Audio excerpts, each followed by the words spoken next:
Hello, everybody. This is the Inside My Mind Between Lectures podcast. If you're someone who listened to the trailer episode and decided to stick around for the journey, I'm super glad you're here. Or if you're somebody who is completely new, hi, this is the diary of a 20 something year old medical student who's overthinking her way through life. And I hope you stick around. After I posted my initial episode, which I had to do only after I forced myself, I need to speak something this time or I'll never do it. I thought starting was hard, but the week following the episode, I had to do so much over analyzing. I kept listening to the podcast, overthinking my way through everything. Like, I was legit just living the bio that I put up on my Instagram. By the way, if you don't already follow my Instagram, which I've specifically created for this podcast, and I also share some edits and videos and thoughts and stuff, I'll link it down in the Spotify thing. It is already in my podcast page, and I was really thinking my way through, and that is why it took me a week to start and sit down to record another episode, because along the way, while creating an Instagram page and creating all these things, trying to engage with people and build a community, I sort of uh, went into the stress of making content that people should like, and started fearing the judgment of a lot of people. But then I started to change my mind, and I was like, no, the whole concept of this podcast is because I love speaking and I want to be able to do that. And people who resonate with me will resonate with me. And to just be scared of all that judgment will only keep me, from doing anything that I want to do. So, in today's episode, I will be talking about something that is pretty close to my heart, because as a student who has moved across cities to come study in a college far from my hometown and far within the reach of my closest friends and leaving everything behind, uh, loneliness has been something that I had to really be friends with loneliness at this point. It's like I know it through and through. So this episode is going to be titled Alone But Not Lonely, and I'm just trying to redefine being alone in my own perspective.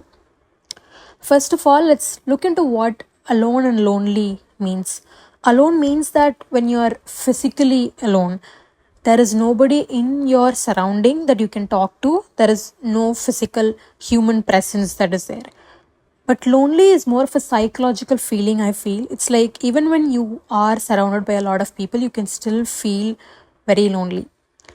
But the thing is that for so long, this whole concept of being alone has been linked with being sad. Like when somebody comes up to you and say, I'm going to a movie this weekend, the next question that you ask is with whom? Or if they say I'm going on a coffee date, or I'm going to buy books for myself, clothes for myself, every person has the next question as who, with whom.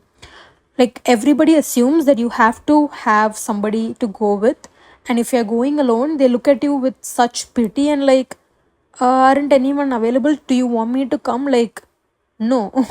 Because sometimes, not all the times, is being alone a sad thing. That is what I wanted to change from this episode. Like, I want to change the narrative. I'm not saying I'm perfect at this. I am also someone who associates being alone with being sad and gloomy, because whenever we imagine someone being alone in their room, we don't think of them having fun.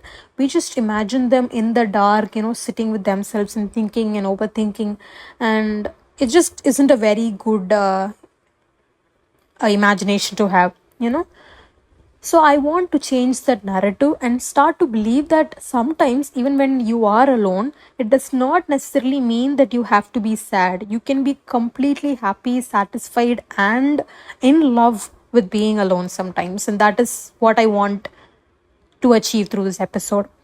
I think there have been multiple reasons for this loneliness per se.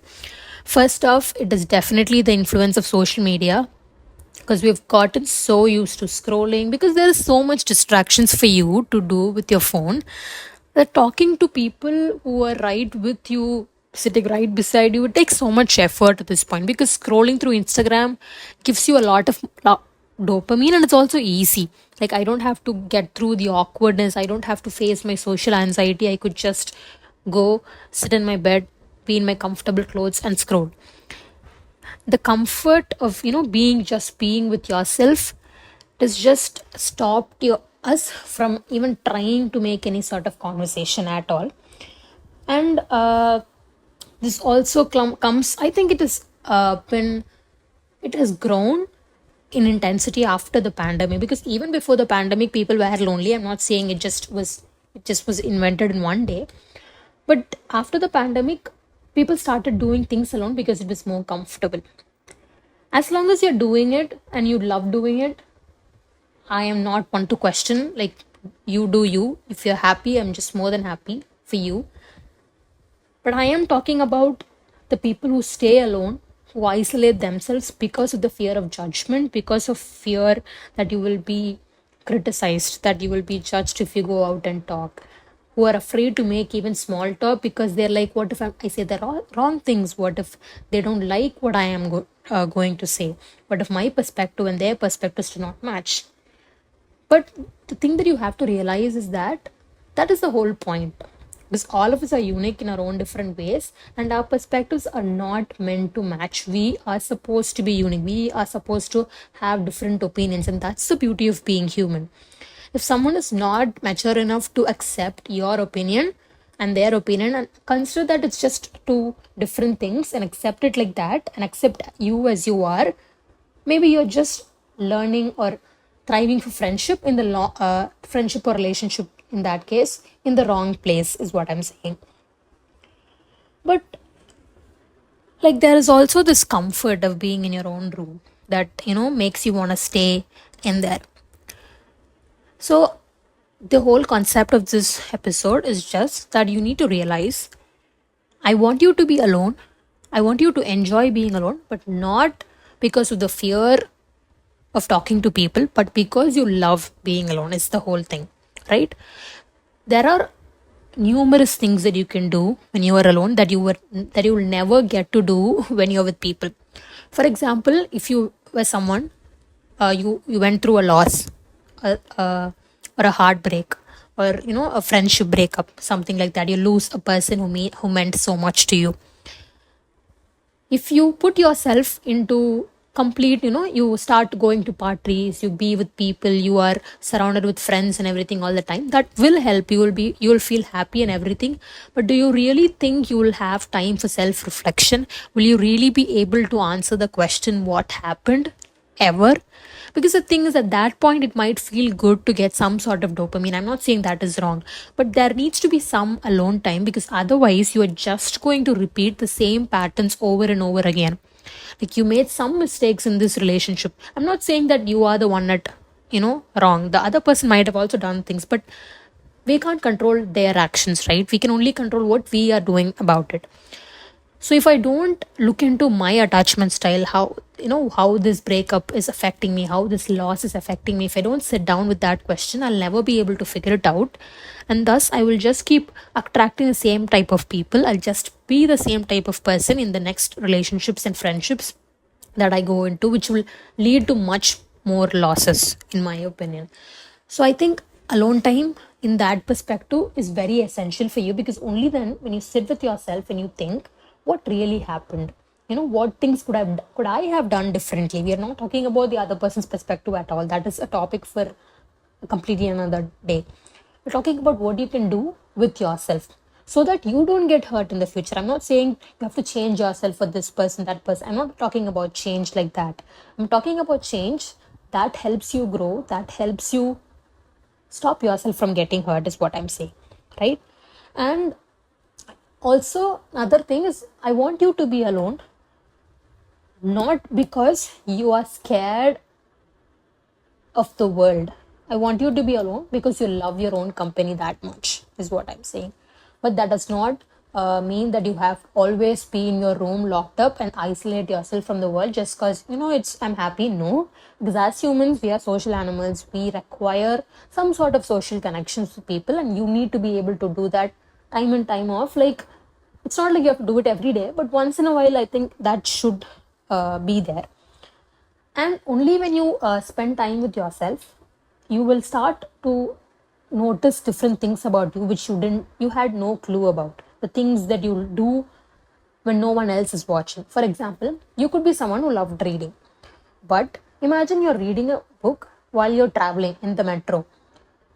The choice of book that you pick up when you are in the metro and when you're at home might be completely different, because there you have the fear of being judged. But honestly, no one gives a fuck. But still, we're worried, like, what if they are looking at, the tech book I'm reading and judge me? So probably if you sit down in your room and you read alone, you will have a completely different book, a completely different perspective, in my opinion. This also applies to like going on solo dates. Imagine your order that you will place if you're with someone with whom you're scared of judgment, and when you will do the same, you do order the same thing when you're alone. Wouldn't you want to try new dishes? Wouldn't you want to like do it just for the plot sometimes? I'm not talking about the genuine true friendships. Of course there are people with whom if you go out, you're completely yourself, you can be. What I'm saying is that you need to be like that with yourself as well. You need to love yourself, love your company, just like you love your best friend's company, is all I'm saying. Don't judge yourself for it. Don't be like, you're not good enough. That's why you don't have people around you. Because that is something even I have battled with through and through again. Each time someone leaves me, there is some connection that is lost. I tend to put it all towards me because I'm scared. I'm like, maybe I was not good enough to be a friend. I was not good enough for this and that. There could have been mistakes that I made, patterns that I kept repeating that did not work out, but it does not necessarily mean that you are not good enough. It just means that in some areas you need to change, or you need to grow. I think grow would be a much better word than saying change in some situations, I guess. So that it again calls up for more introspection. You need to be able to self reflect and grow. You should not take that as a sort of like, what, criticism. I don't want to take criticism. People are saying that this and that, I don't want to hear all that. I like that you're confident in yourself, but sometimes a little bit of self reflection could not hurt, is what I'm coming at. This also helps you identify different hobbies that you never knew you liked. Like I didn't know that I used to like, I do give talks and everything in competitions and stuff, but I wasn't a person who sat down and talked to herself a lot. But once I started being alone a lot, I started to realize that I have a lot of things that I wanted to talk and nobody to talk to, and I was like feeling sad about it. And then one day I was like, I'll just record myself talking, and then I did that, and it made me feel so much good when I listened to it. Like sometimes I used to record these very motivational clips and I would replay them and I'm feeling really sad, and it actually worked. And I was like, wow, rather than listening to someone else, it genuinely feels good to listen to my own voice. That is how the idea of this podcast even came up, because otherwise I wouldn't have any clue that this was something that I liked. And maybe you someone who love dancing, maybe you're not made for the public dancing. Like you don't like it, you're not very comfortable when you go out to a club and you have to dance. Maybe you are just someone who likes to blast music and dance in your room because you're much more comfortable that way in your own clothes. So it just makes the whole process so much more great. So once you change the narrative from I have to be alone to I get to be alone, it might seem like a very small change of words of perspective, but that goes a really long way. And you have to stop, because sometimes peace also is very calm. Peace also is like it feels lonely. If you're someone who's used to being in chaos, who's used to being in so much drama, like mentally draining drama, suddenly one day there is no drama and you're at peace, you're doing your own things, it might feel boring, and that might associate with being alone. You'll be like, my life is so boring, I'm super alone all the time. But it just means that you're peaceful. You can also put it that way. Like each time you get an emotion, each time you think of something that's happening in your life, just change the words. Just a little bit change in words can cause so much more difference in your brain, because it is who you that is talking to you all the time. So once you change the words, once you guide yourself the right way, everything will start to make so much more sense. So if you are someone that is in a lonely state of life right now, or you have a lot of alone time, or you are in solitude, I'm just going to use this new term now. You are in solitude, you are learning a lot of things in solitude, you are healing in solitude. I just want you to listen to this, that being alone does not mean that you're sad. It does not mean that you are not good enough. It does not mean that you have to, prove yourself to anyone. It's completely normal. It's a part of life, and you are so much lucky that you have so much alone time.